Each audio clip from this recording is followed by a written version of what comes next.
fait, l'humain, pour nous, c'est déjà le premier critère. Stop. Faire des choses qui soient fortes et qui puissent vraiment être reconnaissables pour vous. Ça a régénéré une forme de confiance généralisée. Dans le groupe, le terme ou le verbe oser veut dire énormément. De nouveau, on retrouvait chez les collègues une fierté à l'idée de porter une marque, de porter une identité, de porter une vision.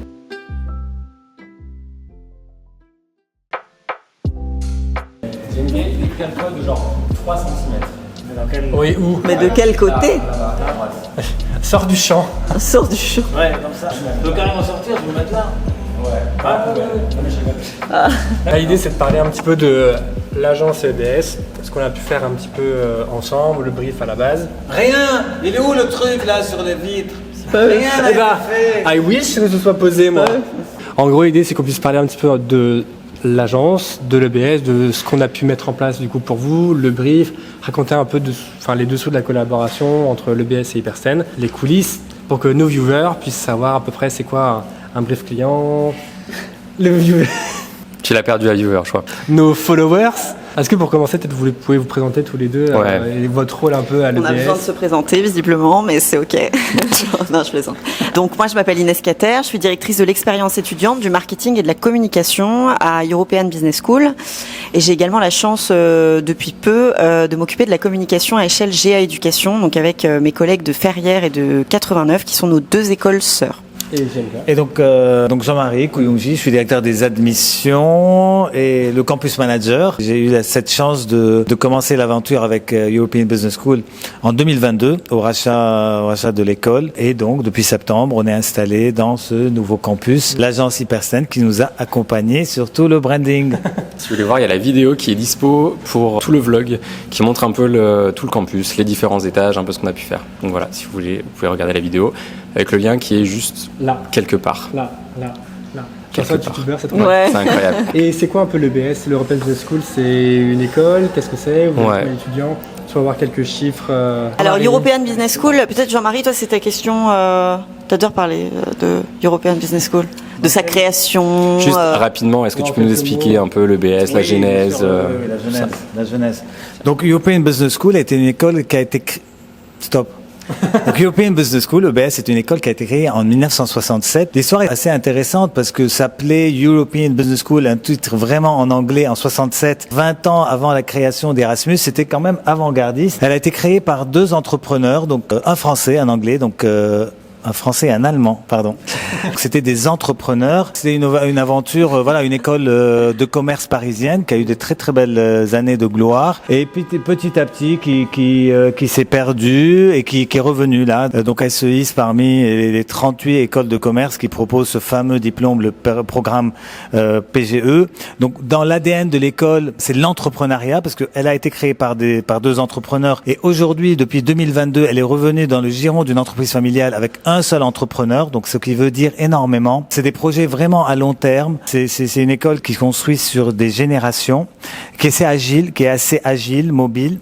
Ensuite, il y a l'international, mais aujourd'hui, j'ai envie de dire que toutes les écoles, ce n'est plus vraiment une spécialité, mais ça veut dire, de par son nom, de par son histoire, de par aujourd'hui sa localisation, puisqu'on est, aujourd'hui, le campus se situe juste en face de la Cité internationale universitaire. Il y a une connotation un peu d'international, mais surtout, le point sur lequel on a vraiment insisté, c'est vraiment de l'accompagnement. Ça veut dire, on considère l'école comme un hôtel. Les étudiants comme des clients. Alors, clients, c'est pas dans le sens commercial, mais dans le sens de l'attention de l'étudiant qui est à l'écoute de l'expérience, qui est à l'écoute. Justement, on ne parle pas de destination, la destination qui est le diplôme en lui-même, mais on parle plutôt de ce voyage pédagogique qui va durer 3 ans ou 5 ans, où il va vraiment y avoir un accompagnement personnalisé. Comment? Par vraiment une équipe très dédiée et dévouée, surtout dévouée à l'étudiant, où il y a de vraies relations humaines qui se créent entre l'administration, entre les équipes, en fait, c'est plus qu'une école, c'est plutôt une communauté EBS. Quand on intègre European Business School,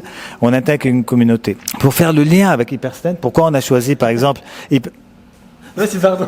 Pourquoi on a choisi Hyperstand par exemple? Parce que on arrive mieux à travailler avec une agence qui n'a pas pris encore la grosse tête. Je sais pas quand est-ce qu'ils vont prendre la grosse tête. Quand on trouve des personnes talentueuses, sympathiques, qui sont vraiment investies et surtout passionnées par leur métier.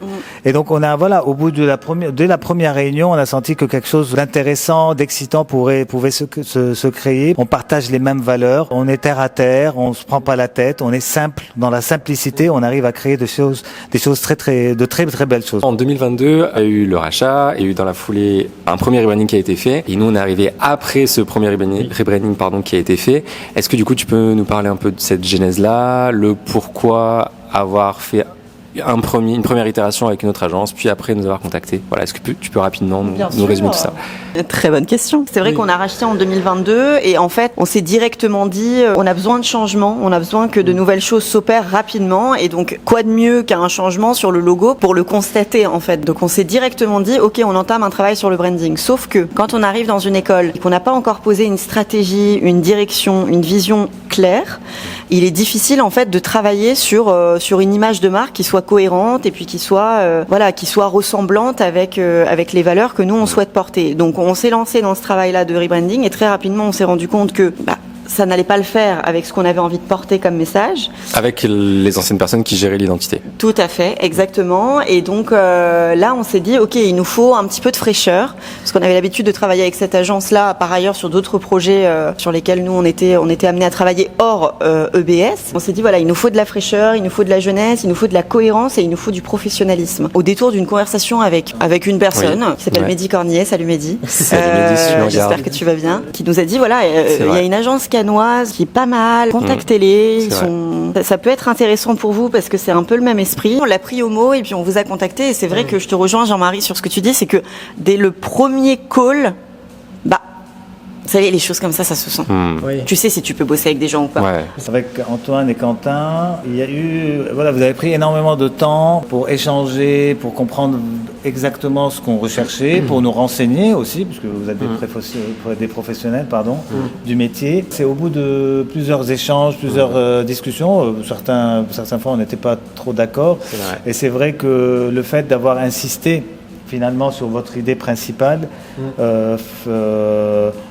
avec du recul, faire en sorte qu'aujourd'hui on est quand même content du résultat. Tu évoquais tout à l'heure le fait qu'on ait pas mal itéré ensemble, on a quand même pas mal discuté, mais c'est vrai que nous on a une méthodologie qui est assez immersive, on va dire, parce qu'on est beaucoup venu vous voir en direct. On a fait des ateliers ensemble avec pas que vous deux, on a fait avec les équipes, on a fait avec la direction, avec des personnes, des collaborateurs, des personnes qui n'avaient rien à voir avec la communication.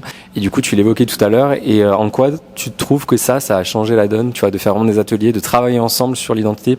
D'abord sur le sens avant de travailler sur la forme. Si on veut arriver à une personnalisation du projet, c'est important de prendre le temps, d'échanger avec différentes personnes à différents niveaux, donc des équipes qui sont sur le terrain, la direction, un peu tout le monde pour justement faire adhérer. En fait, c'est très important de faire adhérer la charte ou la signature ou le logo au plus de personnes possible. Alors c'est vrai qu'il y a eu parfois des échanges, il y a eu des allers, des retours, mais en fait le sujet a été abordé par différentes manières, je dirais. Comme tu le soulignais tout à l'heure, vous êtes dépassé à plusieurs reprises, vous avez fait des propositions, on est revenu dessus, on a ajusté, il y a eu des allers-retours, pas mal d'allers-retours, et petit à petit, c'est comme une naissance, le projet en même temps, c'était, il faut dire que vous étiez assez réactif, un peu plus réactif que ces derniers mois. Mais une balle perdue. C'est possible. Ouais, je taquine. Il y a eu beaucoup de travail de fait. Effectivement, c'est pas uniquement le logo, c'est toute la marque qui au début avait du mal à passer parce que c'était vraiment osé. Pour nous, dans le groupe, le terme ou le verbe oser veut dire énormément. Vous avez osé, donc il a fallu du temps pour qu'on accepte que vous osiez et qu'on suive. C'est vrai que c'était un peu l'idée de la piste. On voulait faire des choses qui soient fortes et qui puissent vraiment être reconnaissables pour vous et que vous en soyez fiers et que ce soit aussi modulable, etc.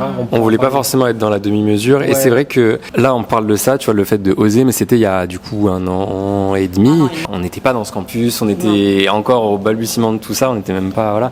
Et du coup à l'époque c'est vrai que ça faisait un gap énorme avec ce que vous aviez parce que l'identité, la première identité que vous aviez faite, elle était plutôt neutre, on va dire, mais reflétait pas vraiment peut-être les ambitions que vous aviez, les valeurs que vous aviez, mais parce que pour plein de raisons, parce que ça a dû être sorti rapidement, il y avait plein de contraintes à l'époque que vous aviez qui vous ont entre guillemets obligé à sortir cette première identité. Et c'est vrai que nous, quand on est arrivé, on a donné un petit peu un coup de pied dans la fourmilière, et c'est vrai que la validation a pris du temps, mais parce que je pense que c'était aussi dû au fait qu'il y avait un énorme gap entre ce que vous aviez et ce que vous attendiez de l'identité et ce qu'on a délivré. Voir aussi, peut-être que les attentes. En fait, c'est notre stratégie aussi qui a changé, parce que si on revient à l'ancien logo, on s'était basé sur le fait que on était dans l'humilité, on n'était pas dans l'humidité ou l'humilité. Alors il y a beaucoup d'humilité ici, il faut le savoir, mais dans l'humilité. Et donc on avait choisi effectivement EBS en minuscule avec le terme de l'infini, etc. Donc il ne faut pas non plus trop casser. Il y avait quand même des idées intéressantes qui se sont faites vraiment dans l'urgence. Ça veut dire on voulait vraiment casser avec EBS l'ancien EBS qui collait plutôt à Omnes. De toute façon, on était dans l'obligation parce qu'il y avait EBS. Oui, en fait, c'est ça. EBS, il y avait Omnes dans EBS. Non, tu sais, il y avait l'espèce de sigle qui représente Omnes. Donc, de toute façon, il fallait le repenser, ouais. Voilà, il fallait le repenser. Donc, on s'est lancé sur cette stratégie et en même temps, effectivement, nous aussi, on a pris une année ou deux, enfin presque 2 ans d'expérience. On a éclairci un peu plus notre vision vers où on voulait aller, et c'est comme ça qu'on a fait qu'il y a eu cette rencontre avec vous. Nous, de notre côté, du coup, on a fait la partie atelier co-conception, logotype, charte graphique, on a livré aussi tout ce qui est support de communication, le site internet. Comment vous, derrière, vous utilisez cette charte au quotidien? Comment vous la faites vivre dans le campus avec les différents événements que vous avez? Comment vous la prenez en main? Est-ce que tu peux nous parler un petit peu de tout ça? Est-ce que c'est beau? Est-ce que c'est beau? Nous, il faut savoir qu'on a pris le pack complet, quasiment complet avec l'agence. C'était aussi dire la confiance qu'on portait dans les projets qu'on avait initiés ensemble. Donc en fait, vous nous avez, si mes souvenirs sont bons, tout livré juste avant la rentrée. Ouais. Oui, l'été en fait pour le lancement. Voilà. Ce qui fait qu'on avait vraiment un kit complet avec aussi une gestion de projet qui était très agréable. C'était très agréable de bosser avec vous parce que il y a vraiment un grand soin aussi à organiser les fichiers, à toujours se rendre disponible. Enfin, on a trouvé une organisation qui était extrêmement fluide, donc ça c'était vraiment très très bien. Ce qui fait qu'on n'a pas du tout appréhendé la rentrée, malgré le fait qu'on changeait d'identité dans le stress. Ouais. Pas du tout. On était même un peu en hâte. De révéler tout ça. Donc après, à partir de ce kit qu'on avait, on a pu déployer un certain nombre de supports de communication, parce qu'en plus vous faites pas de la rétention de fichiers sources. Comme certaines agences. On est un peu généreux. Ça dépend. Voilà. Si vous faites des bêtises, on fait de la rétention. Mais sinon, en général, sur les fichiers qui se dupliquent, les fiches programmes, en tout cas, ça s'y prête bien pour nous en tant qu'école. Mais nous, ça n'aurait pas de sens. Enfin, à un moment donné, il faut que tu sois autonome et que tu puisses. Donc je trouve que c'est super agréable, mais c'est pas le cas de toutes les agences. Il y a déjà des agences qui nous ont dit qu'elles souhaitaient pas nous donner les fichiers sources. Donc du coup, en fait, on se retape tout le truc depuis le début. Donc c'est ok, mais bon, c'est un peu une perte de temps. Ouais. Et d'argent. Et donc ça c'est très agréable. Et puis après toute la saison elle s'est déployée autour de ces supports de communication, donc avec 2 grandes jalouses que je salue, ce sont nos 2 écoles sœurs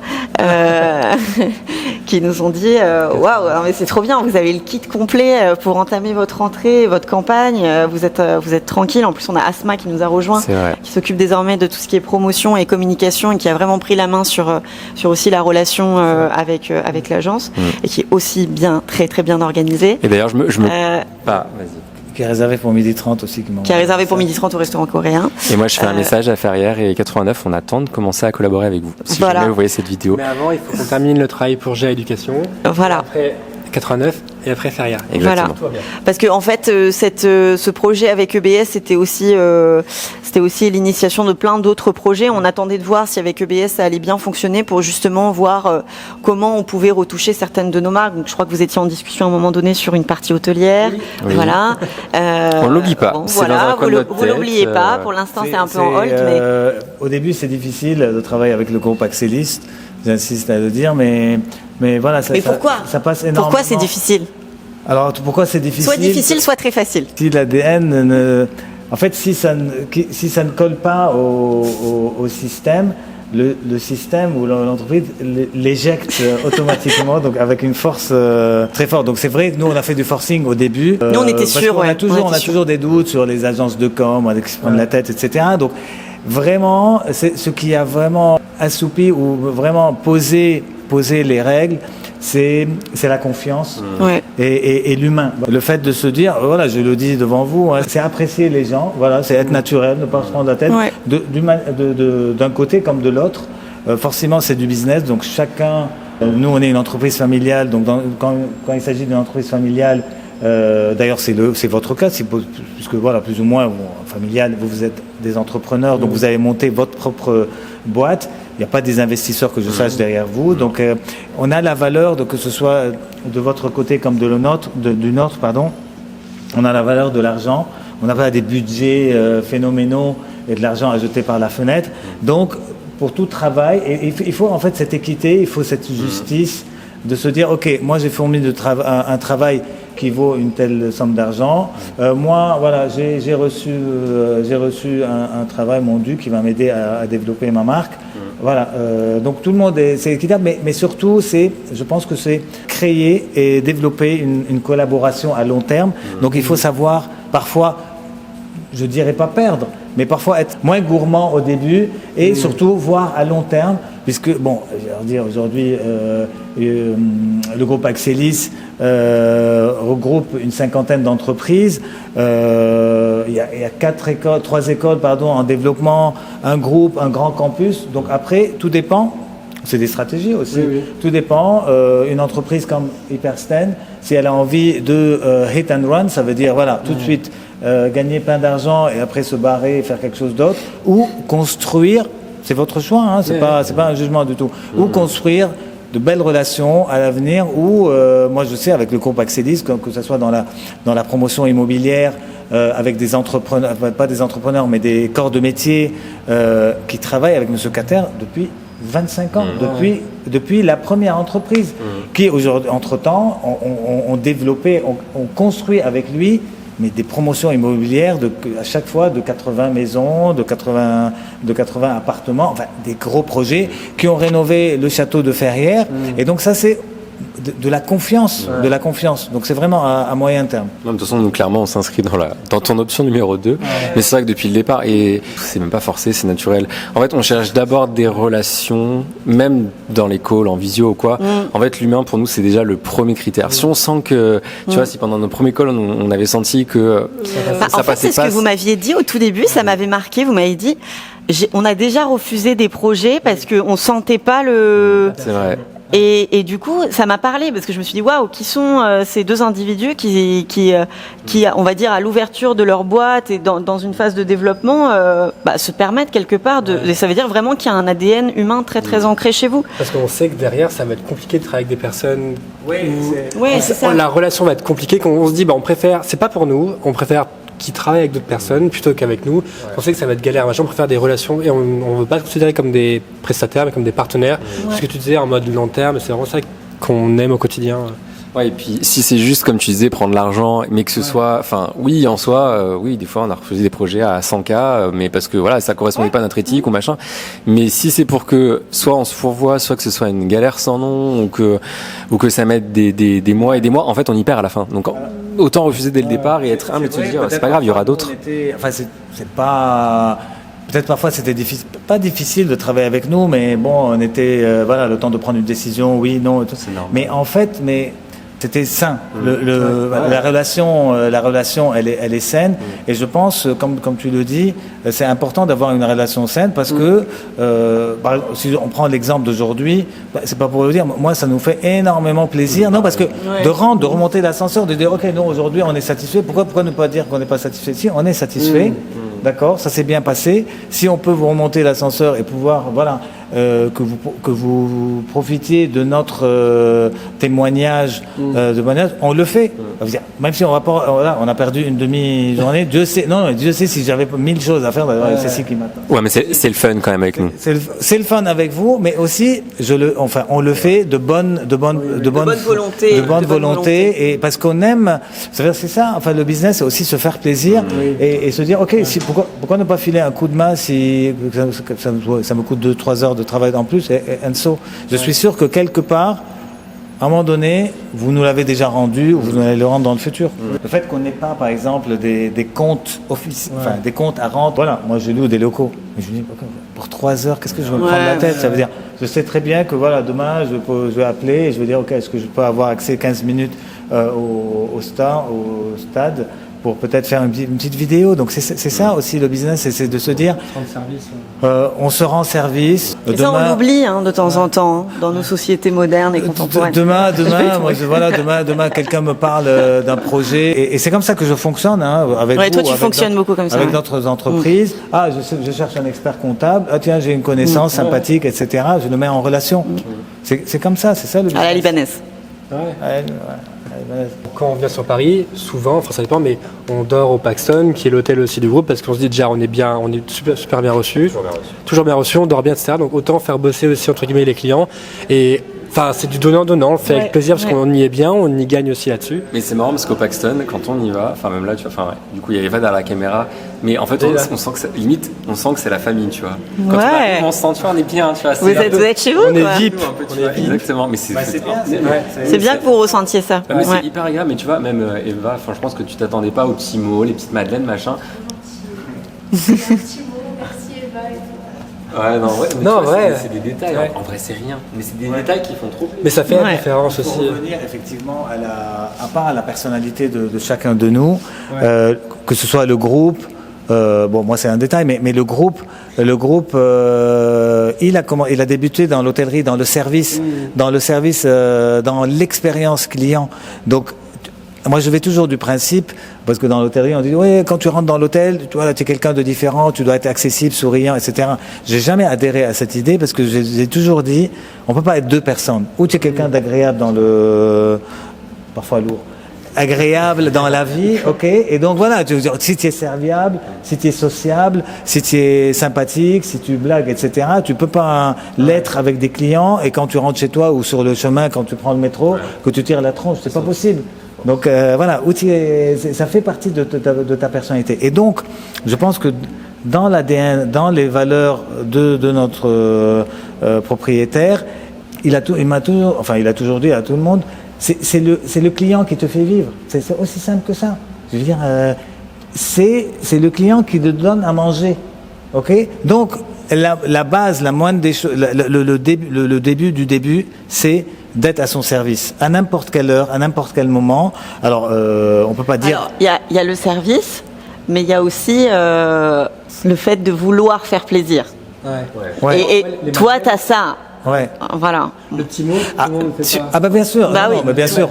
C'est très si j'ai fait 18 ans d'hôtellerie, c'est que moi, en faisant plaisir à quelqu'un, ça me fait plaisir. Ça veut dire je me fais plaisir et c'est des moments forts, des souvenirs. Et quand j'étais dans le monde de l'hôtellerie, quand je transforme une plainte par une satisfaction, et ensuite, moi, après, j'ai noué des relations avec des clients américains, brésiliens, enfin voilà, un peu partout, qui à la base a commencé par une plainte.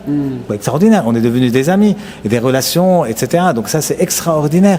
Et le fait de surprendre le client, et aujourd'hui on surprend les étudiants, un étudiant qui nous appelle, je sais pas, un samedi et qu'on répond, il dit mais au début ils sont surpris, que ce soit les parents aussi, et c'est l'ADN de l'école, et c'est pour ça on maîtrise aujourd'hui le nombre de nos étudiants. Ça veut dire on se dit on voudra jamais être une grosse machine, on va sûrement s'agrandir, on va nous agrandir, mais tout en gardant en fait cet accompagnement, être au service de l'étudiant. Parce que je pense qu'avec le temps, il y a beaucoup d'étudiants, d'écoles qui ont perdu pied.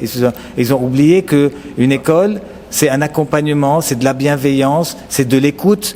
Mais justement, nous, c'est ce qui nous avait plu dans le discours que vous avez de l'EBS, le côté petit comité, familial, etc. Et c'est ce qu'on a voulu aussi traduire graphiquement, le côté sur-mesure, le côté accompagnement, on peut toujours rappeler. C'est pour ça qu'on a fait un logo qui est modulable aussi. Alors comment tu expliques ce E agressif ?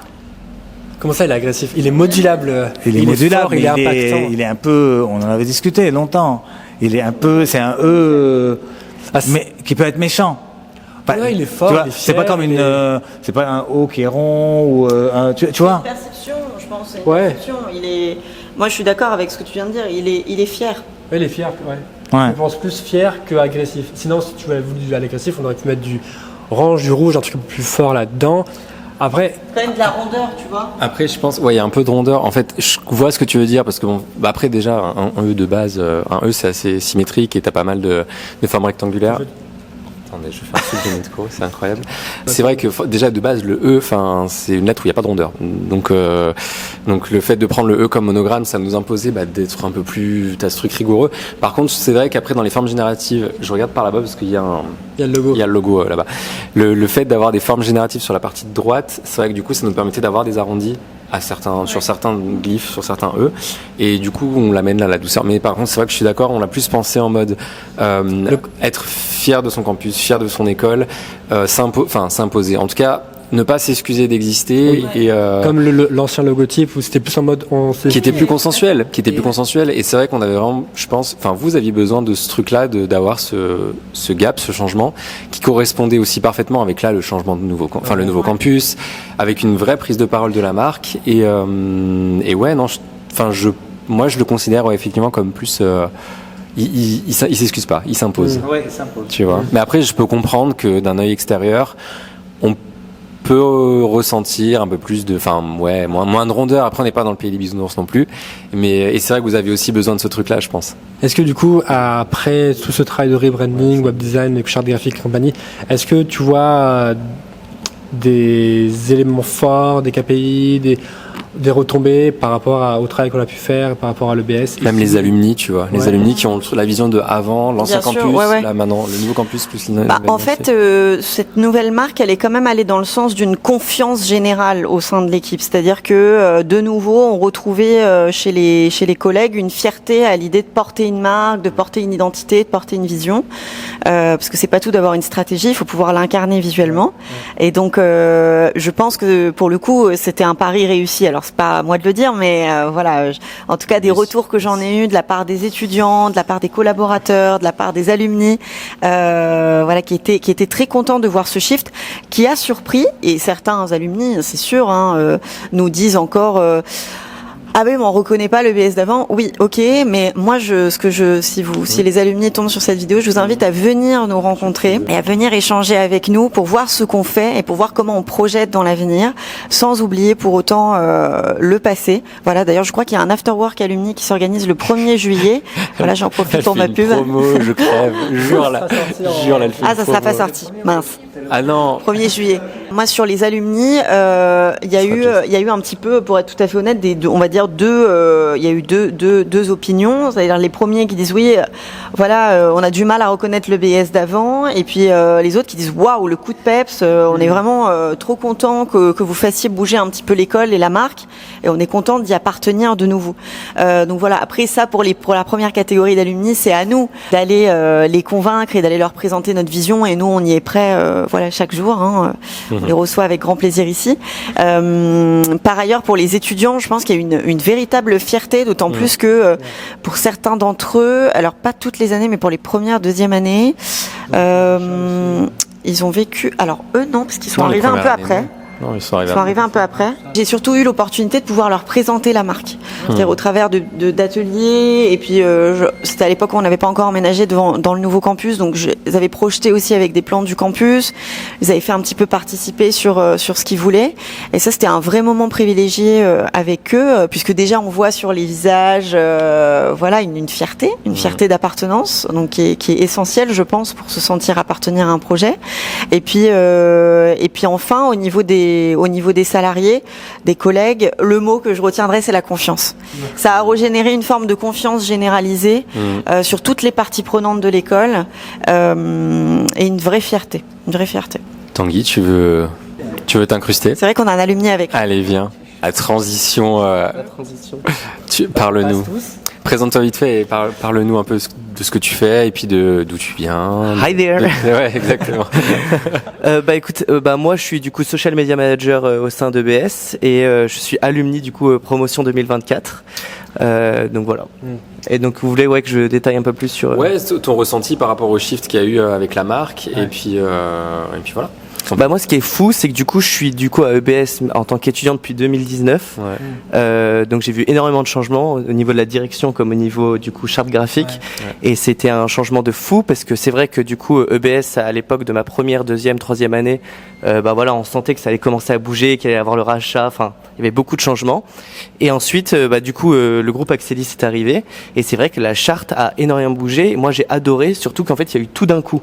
Il y a eu Audace 6.0, donc la nouvelle stratégie, plus ensuite du coup la nouvelle charte graphique. Donc ça a fait un énorme boom. Et comme le disait Inès, c'est vrai que ça a redonné un coup de confiance. Et puis vu que bah comme on dit toujours, et c'est pas du marketing, je tiens toujours à le dire, c'est un peu la famille. Et bah ça a vraiment recréé du lien et c'était très puissant. Et donc c'est aussi pour ça d'ailleurs que j'ai rejoint les équipes parce que en tant qu'alumni certes, mais aussi en tant que salarié. Et ça fait très plaisir. Donc ouais, c'était un gros boom. Trop bien. Donc bravo à vous d'ailleurs, les gars. Bah, Vraiment écoute, très fort. Écoute, c'est gentil. Merci. On sent qu'il a une chaîne de podcast. Ouais, on sent l'attitude un peu. Bah écoute, merci. Avec plaisir. Merci beaucoup pour votre temps à tous les trois. Non, à tous les deux trois. micros. Les deux micros. Merci. Merci beaucoup d'avoir regardé cette interview de l'école EBS et de tout l'écosystème. Faut pas qu'on dise EBS d'ailleurs, c'est European Business School. Pardon. Non, merci beaucoup à vous toutes et tous. Et puis voilà, et puis on espère que, bah, en tout cas, notre travail, ça a apporté ses fruits, mais je pense qu'on est pas mal et que, en tout cas, ça se voit sur le campus, ça se voit effectivement sur avec les personnes qu'on croise. Donc, on est hyper content de travailler avec vous et on a hâte de voir la suite. Ouais, et merci pour tout ce que vous avez fait. Et abonnez-vous. Abonnez-vous. Abonnez-vous, let's go.